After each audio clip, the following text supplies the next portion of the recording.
بسم الله الرحمن الرحيم. واضح؟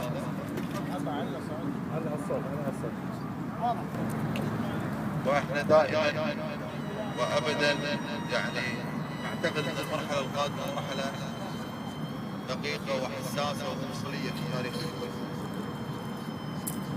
واعتقد بان يعني لن يكون هذا الشعب قابل لان تكون هناك تجربه اخرى وتجربه سيئه تمارسها حكومه الفساد وحلفائها من القبيضه اللي للاسف الشديد باعوا البلد وباعوا الكويت وباعوا الشعب وباعوا الامه.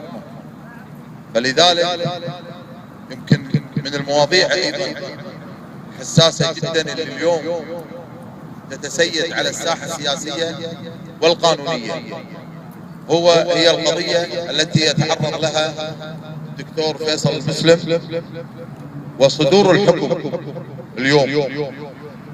اولا الحكم اكد وايد ما جاء بالحكم الاول بابعاد تهمه خيانه الشرف والامانه التي اتهم بها الاخ فيصل المسلم، وهو بعيدا عن ذلك ويكرم عن هذه الامور. فيصل المسلم نائب مارس دوره، دعم كلامه في مجلس الامه بمستندات. صدور الحكم وخطورته انه قد تناول بشكل او باخر حق النائب في الرقابه الشعبيه على اعمال السلطه التنفيذيه، يعني امر لا يمكن قبوله باي حال من الاحوال ان يؤاخذ عضو مجلس الامه عما يقوله في قاعه البرلمان. وطبعا المشرع الدستوري كان مدرك بان علشان يكون للكلام معنى وقيمه يجب ان يدعم بمستندات. وبعدين اذا كانوا يتكلمون عن الاسرار المصرفيه، هو القنبيضه خلوا شيء حق الاسرار المصرفيه، العبوا بحسبتها. اي اسرار مصرفيه تتحدثون عنها امام نواب باعوا ضمائرهم وباعوا قيمتهم وباعوا العزه وباعوا الاراده وباعوا كرامه الشعب، وتفرقوا بعد ذلك للدستور لولا فضل الله سبحانه وتعالى. ثم هذا الحراك الشعبي الكبير الذي تمثل في ساحة الإرادة تلك الجموع الكبيرة من أبناء الشعب الكويتي، وعندما عبر أيضا أبناء الشعب الكويتي عن سخطهم وغضبهم بتلك الممارسات التي قامت بها القوات الخاصة، وبعد ذلك كان دخولهم المظفر إلى مجلس الأمة بدعوة من طلب منهم دخول مجلس الأمة هم النواب، وعلى رأسهم أنا مسلم البراء. بالتالي نحن نتحمل مسؤولية الفخر والعزة، وهذا شرف لا ندعيه، ولكن تظل الأمة هي التي تمثل الإرادة. نقول للأخ خالد أيضا اللي نتمنى له الدكتور خالد كل التوفيق والسداد، إن أمامك مشوار طويل في دعم قضايا الأمة والانتصار لها والوقوف بوجه من تسول نفسه أن يعبث بالدستور. الأخ خالد أيضا له حقيقة كناشط سياسي مواقف كبيرة جدا مهمة ومؤثرة، خصوصا بين قطاع الشباب من مختلف الانتماءات.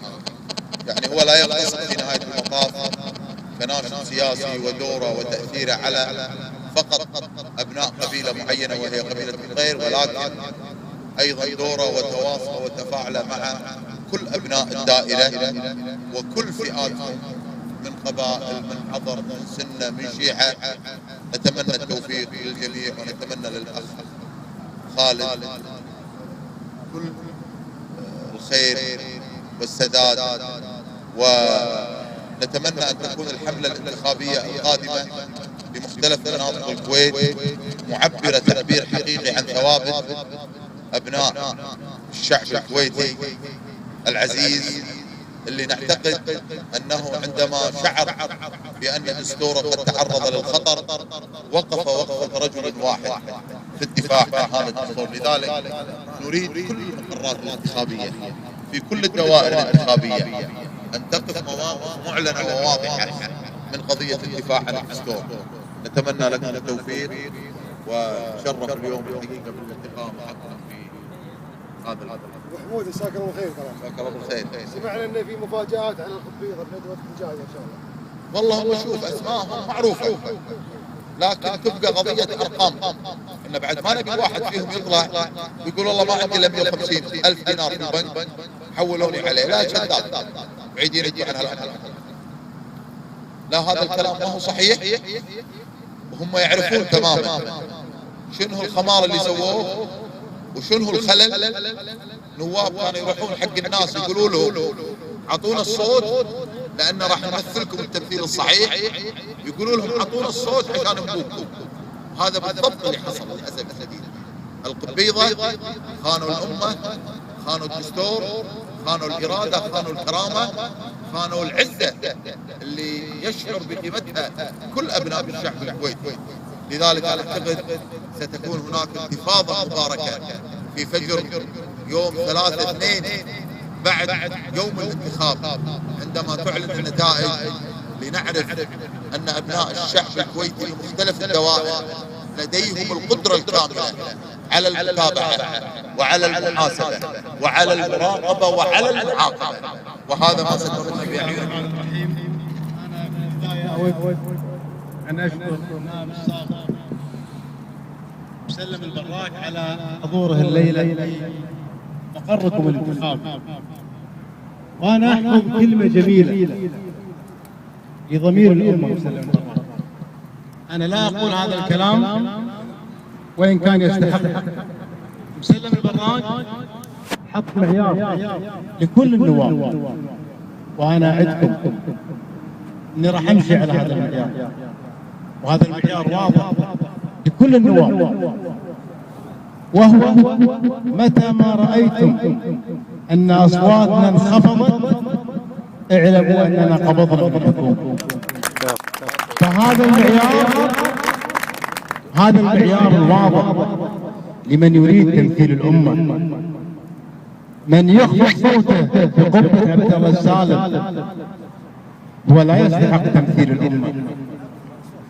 وكذلك نذكر اخونا مسلم البراك انه كرس مفهوم فقد في الفتره السابقه، ان المرشح لا يمثل فئه معينه، من يخوض الانتخابات يمثل الامه بشكل عام. لذلك من يريد تمثيل الامه يجب ان يمثلها بجميع شرائعها، حضرها وبدوها وشيعتها وسنتها. من يخوض الانتخابات ولا تكون عنده رؤيه انتخابيه واضحه في محاربه الفساد والمحافظة على الانتصابات الدستورية والمحافظة على الوحدة الوطنية لا يستحق تمثيل هذه الأمة. لذلك أنا أشكر في النهاية كذلك النائب الفاضل وأشكر الحضور الكريم، والسلام عليكم ورحمة الله وبركاته.